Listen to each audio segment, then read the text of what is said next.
Hello everyone, sweet and salty recipes में आप सभी का बहुत बहुत स्वागत है। आज मैं बची हुई ब्रेड से बहुत ही स्वादिष्ट पुडिंग बनाने वाली हूँ। ये पुडिंग खाने में तो टेस्टी है ही, बनाने में भी इजी है। गर्मियों में इसे खाने में बहुत ही मजा आता है। ठंडी ठंडी ये ब्रेड पुडिंग बहुत ही अच्छी लगती है। और इसे आप सिर्फ ब्रेड से ही नहीं, रस हो आपके पास बचा हुआ या आपके पास केक हो बचा हुआ, उससे भी इसे बना सकते हैं। तो चलिए फटाफट से हम इसे बनाना शुरू करते हैं। ये एक बोल में आधा कप दूध ले रही हूँ। दूध ठंडा है, गर्म दूध इसमें ना लें, ठंडा दूध का इस्तेमाल करें इस समय। और ये कस्टर्ड पाउडर है, वनीला फ्लेवर में है। इसकी जगह आप अपने मनपसंद किसी भी फ्लेवर में कस्टर्ड पाउडर ले सकते हैं। अगर कस्टर्ड पाउडर आपके पास नहीं है तो इसकी जगह आप अरारोट, मैदा या कॉर्नफ्लोर वो भी यूज कर सकते हैं। तो 2-3 ऑप्शन है आपके पास, जो भी आपके पास अवेलेबल हो या जो भी आप पसंद करते हो वो ले सकते हैं। तो 3 चम्मच, ये जो खाना खाते हैं हम चम्मच, खाना खाते हैं जिससे, वही चम्मच से मैं ले रही हूँ। तो 3 चम्मच ये भर के हम इसमें कस्टर्ड पाउडर डालेंगे।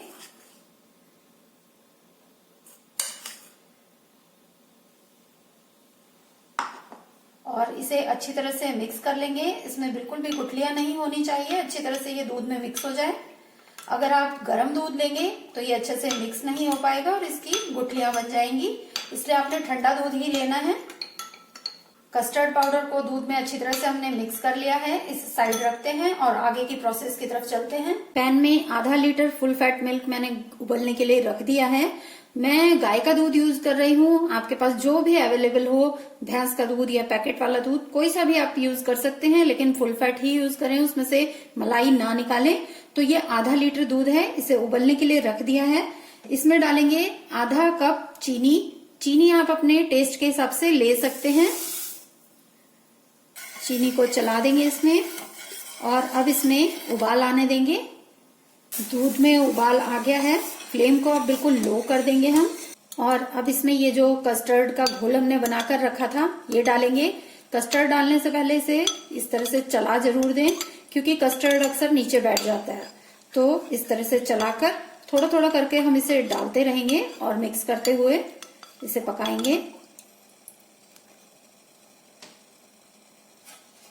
थोड़ा थोड़ा करके हम डालेंगे और इसे चलाते रहेंगे, इससे इसकी गुठलियां नहीं बनेंगी। फ्लेम लो जरूर कर दें।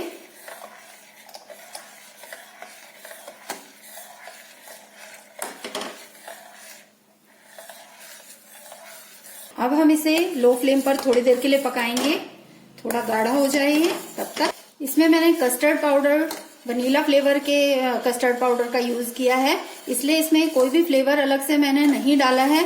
अगर आप इसमें अरारोट, मैदा या कॉर्नफ्लोर डाल रहे हैं तो आप इसमें वनीला एसेंस या कोई भी अपने पसंद का फ्लेवर इसमें ऐड कर लें, या इलायची पाउडर भी आप कूट कर इसमें डाल सकते हैं।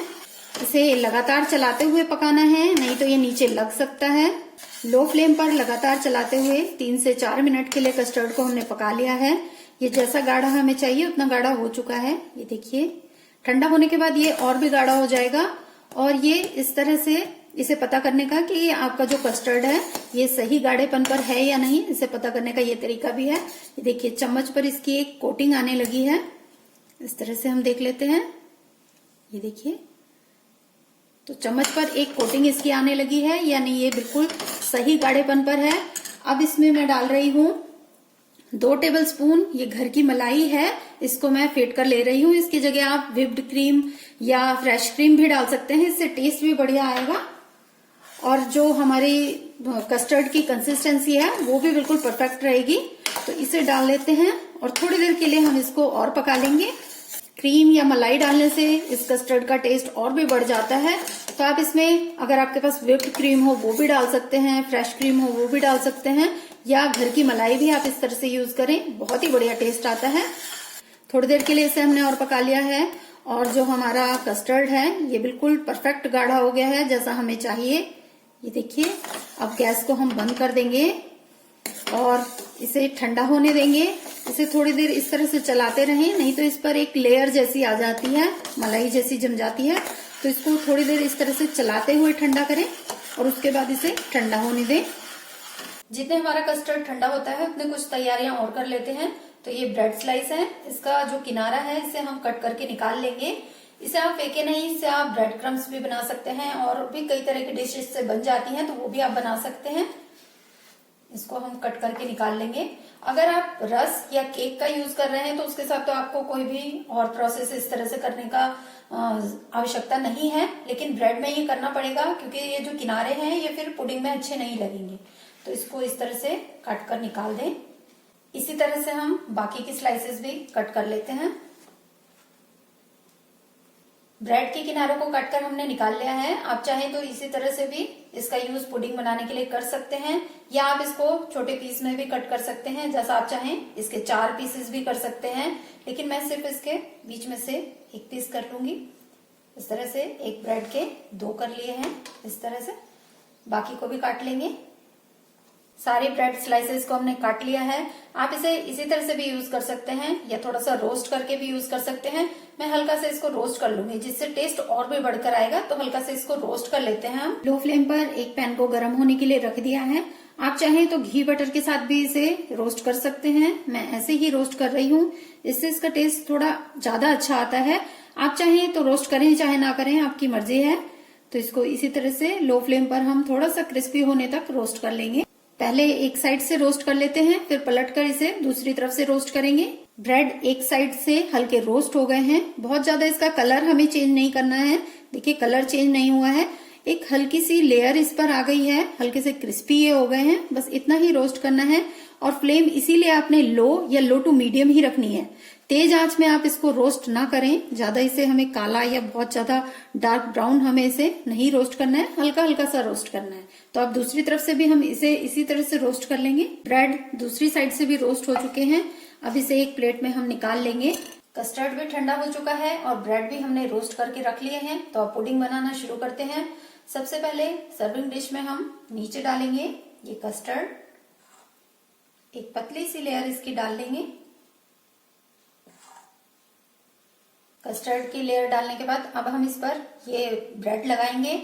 अगर आप इसे रस्क से बना रहे हैं, रस्क अगर आप यूज कर रहे हैं, तो रस्क में क्योंकि रस्क बहुत ड्राई ड्राई होते हैं और वो सूखे सूखे लगेंगे फिर पुडिंग में, इसलिए आपको उस पर शुगर सिरप डालना होगा। या तो आप शुगर सिरप बना भी सकते हैं, या आपके पास रसगुल्ले या गुलाब जामुन में से बची हुई चाशनी है तो उसका यूज भी आप कर सकते हैं। लेकिन क्योंकि अगर ब्रेड या इसकी जगह केक का आप यूज कर रहे हैं तो उसमें बहुत ज्यादा सूखापन नहीं होता, तो ये एब्जॉर्ब कर लेंगे कस्टर्ड को, तो ये मॉइस्ट हो जाएंगे, तब ये बहुत टेस्टी लगेंगे। तो इसलिए अगर आप रस यूज कर रहे हैं तो इस चीज का ध्यान रखें। अब एक लेयर हम इसकी लगाएंगे। अब इसके ऊपर से कस्टर्ड डालेंगे। अच्छी तरह से इसे कवर कर दें कस्टर्ड से। कस्टर्ड से ब्रेड की लेयर को अच्छी तरह से कवर कर लिया। अब इसमें कुछ चीजें और डालेंगे तो जिससे इसका टेस्ट और बढ़ जाएगा। ऑप्शनल चीजें हैं, आप अपने हिसाब से डाल सकते हैं। आप इसमें ड्राई फ्रूट्स बारीक काट के वो डाल सकते हैं, या आप इसमें चेरी डाल सकते हैं, अपनी पसंद से इसमें चीजें डाल सकते हैं। ये कुछ इस तरह की जो कैंडीज आती हैं, इसे मैंने क्रश कर लिया इस तरह से। ये थोड़ा सा मैं डाल रही हूँ, इससे हल्का सा क्रंच इसमें आएगा। आप इसकी जगह जो बटर स्कॉच क्रंच होता है, रेसिपी मेरे चैनल पर है, लिंक डिस्क्रिप्शन बॉक्स में मिल जाएगा, वो भी डाल सकते हैं। आप वो डाल सकते हैं, या जो चिक्की आती है उसे आप क्रश करके वो भी डाल सकते हैं, या जो जेली आती है, जेली वाली टॉफी, उसको भी आप डालें, अलग सा टेस्ट आता है। तो इस तरह से आप कुछ भी डाल सकते हैं, या आप बादाम काजू किशमिश ये तो डाल ही सकते हैं। तो ये कुछ टॉफी है जिसे क्रश कर लिया है, ये डाल देंगे। अब ये थोड़ी सी चेरी भी मैं डाल रही हूं। अब इसके ऊपर फिर से हम ये जो ब्रेड की हमारी स्लाइसेस बची हैं, इससे एक लेयर और लगाएंगे। अब इसके ऊपर फिर से कस्टर्ड डालेंगे। कस्टर्ड से अच्छी तरह से इसे कवर कर दें। कस्टर्ड की लेयर डालने के बाद वापस से ये क्रस्ट कैंडी इसमें डालेंगे। थोड़ी सी चेरी भी डाल देते हैं। ये थोड़े से जेम्स हैं मेरे पास रखे हुए, इसे भी मैं डाल रही हूँ। आपके पास जो भी चीजें अवेलेबल हैं उससे आप इसको गार्निश कर सकते हैं। बहुत ही सुंदर लगती है देखने में भी, और खाने में भी ये बहुत टेस्टी लगती है। ये डेयरी मिल्क चॉकलेट है, इजीली अवेलेबल है सब जगह, और अक्सर घर पर हम बच्चों के लिए लाते ही हैं। तो इसको आप डाल सकते हैं। इसके ऊपर हल्का सा इस तरह से ग्रेट कर दें, या आपके पास चोको चिप्स हो आप वो डाल सकते हैं। आपके पास जो भी स्प्रिंकलर्स हो वो आप डाल सकते हैं केक पर जो हम डालते हैं, तो उससे ये देखने में और भी सुंदर लगेगा और खाने में भी इसका टेस्ट बढ़ जाएगा। बहुत ही आसान तरीके से और फटाफट बनने वाली ब्रेड पुडिंग हमारी बनकर तैयार है। देखने में ही इतनी यमी लग रही है कि बच्चे तो बस इंतजार ही नहीं कर पाएंगे। आप इसको सर्व करने से पहले 4 से 5 घंटे के लिए फ्रिज में रखें, उसके बाद इसे सर्व करें। ठंडी ठंडी ये पुडिंग बहुत ही टेस्टी लगती है। तो आज की ये पुडिंग की रेसिपी आपको कैसी लगी कमेंट करके जरूर बताइएगा। रेसिपी अच्छी लगी हो लाइक शेयर सब्सक्राइब करना नहीं भूलिएगा।